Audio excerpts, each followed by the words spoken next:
Prophethood is a concept that is common to Judaism, Christianity, and Islam. Both the Bible and the Qur'an define the concept of prophethood in highly noble terms. So we should expect God's prophets to embody these ideals by being the best of people, with their behavior and lives representing a practical example for mankind to follow in order to come closer to God. When we look at the stories of the prophets in the Bible and the Qur'an, what we find, however, is that only one book represents the lives of the prophets in such a way that does justice to the noble concept of prophethood. The Bible tarnishes Aaron with the involvement in the worst of sins, idolatry. The people gathered around Aaron and said, "Come, make us gods." Aaron answered them, "Take off the gold earrings and bring them to me." So all the people took off their earrings and brought them to Aaron.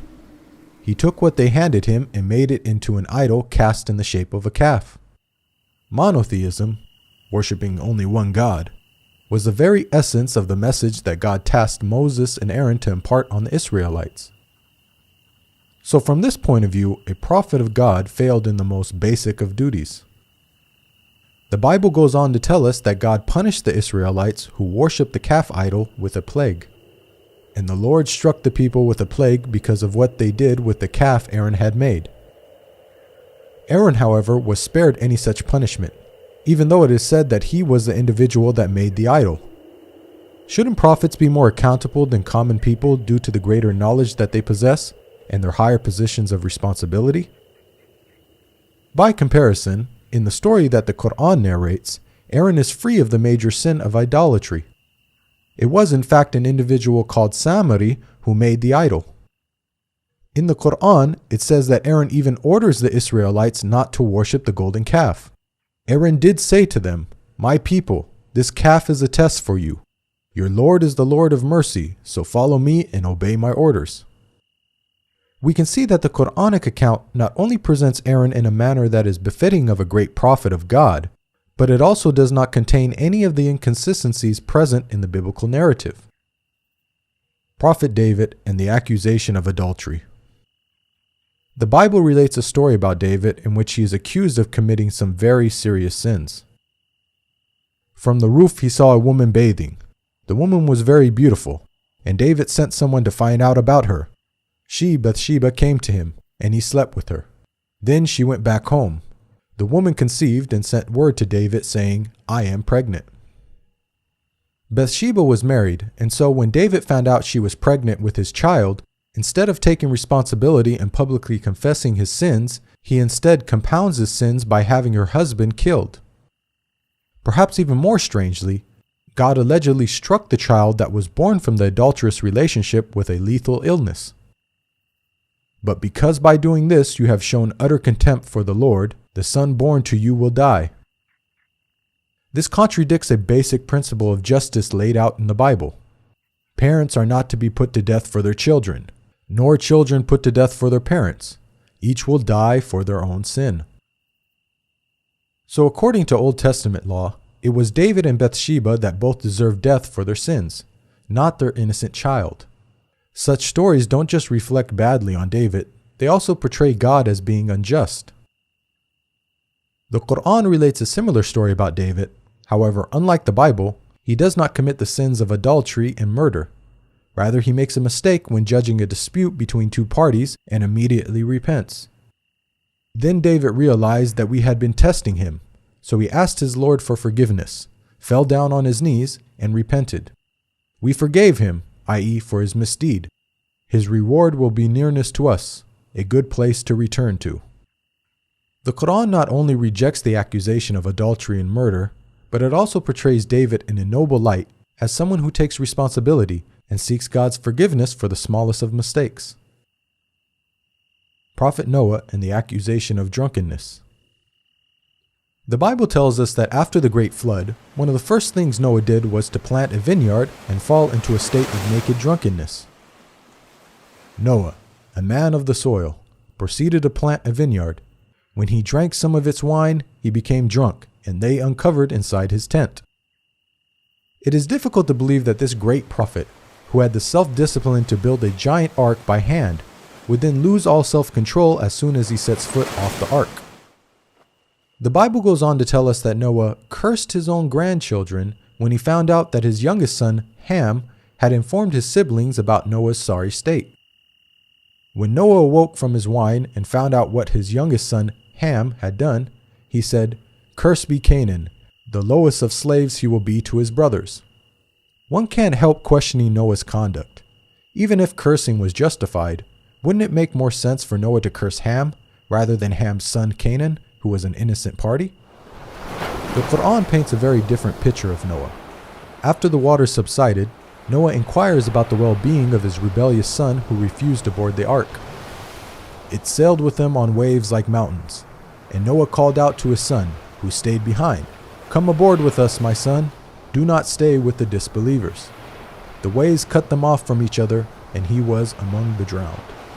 Noah called out to his Lord, saying, "My Lord, my son was one of my family, though your promise is true, and you are the most just of all judges."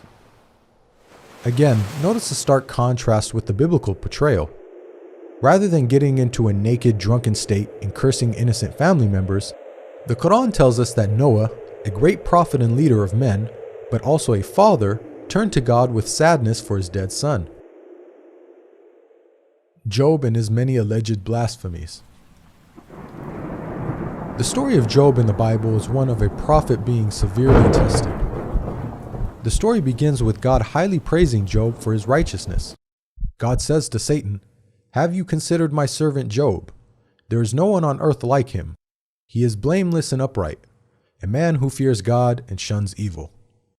Satan proceeds to challenge God, stating that the only reason Job is upright is because Job has a good life. Satan predicts that if God were to test Job properly, then Job would curse God. "But now stretch out your hand and strike his flesh and bones, and he will surely curse you to your face."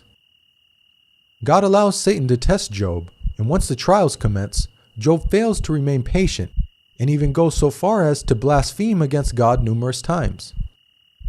"Then know that God has wronged me and drawn his net around me. I am innocent, but God denies me justice. It profits a man nothing when he tries to please God."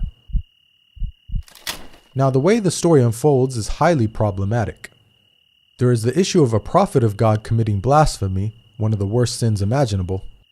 Also, the Bible is alluding to Satan knowing more than God in this instance by correctly predicting what would happen. Recall that God asserted that Job was a man who fears God and shuns evil. Satan challenged God by predicting that Job would blaspheme, and so Satan has proven God wrong. Can Satan, a limited and finite being, have more insight into Job than God, the creator and sustainer of the universe? The Quran resolves all these issues in just a few short verses. Job doesn't blaspheme against God. Rather, he blames Satan for his hardship. "Bring to mind our servant Job, who cried to his Lord, 'Satan has afflicted me with weariness and suffering.'" God compliments Job for his patience in the face of such trials. "We found him patient in adversity, an excellent servant.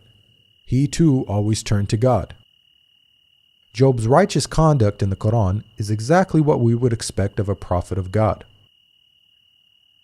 Analysis of the stories of the prophets. Both the Bible and the Quran define the concept of prophethood in highly noble terms. After examining the stories of the prophets, we've seen that it's only the Qur'an that portrays the prophets in such a way that satisfies this ideal. By contrast, the Bible shows the prophets in an extremely negative light. It seems that no sin is too great for them to commit, yet the Bible states, "All scripture is inspired by God and is useful for teaching, rebuking, correcting, and training in righteousness." What morals can be derived from stories that are filled with prophets committing idolatry, murder, adultery, and blasphemy? Another issue with the Bible is that God states that his commandments are easy to follow.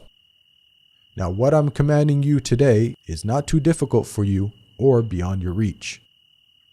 This message of encouragement was proclaimed to the whole of Israel, prophet and commoner alike.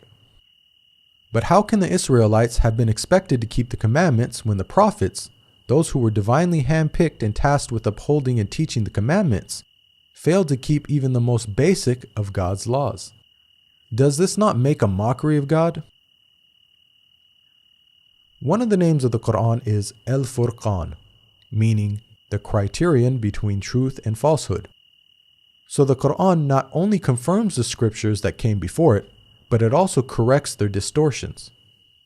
We sent to you, Muhammad, the scripture with the truth, confirming the scriptures that came before it, and with final authority over them, so judge between them according to what God has sent down. The Qur'an defends God's righteous prophets against the slander and falsehood attributed to them in the Bible. It provides the best guidance for those who want good examples to follow in order to come closer to God and be successful in the hereafter. There is a lesson in the stories of such people for those who understand. This video is based on the book Jesus, Man, Messenger, Messiah. To learn more about the prophets in Christianity and Islam, please download your free copy of the book at the link below.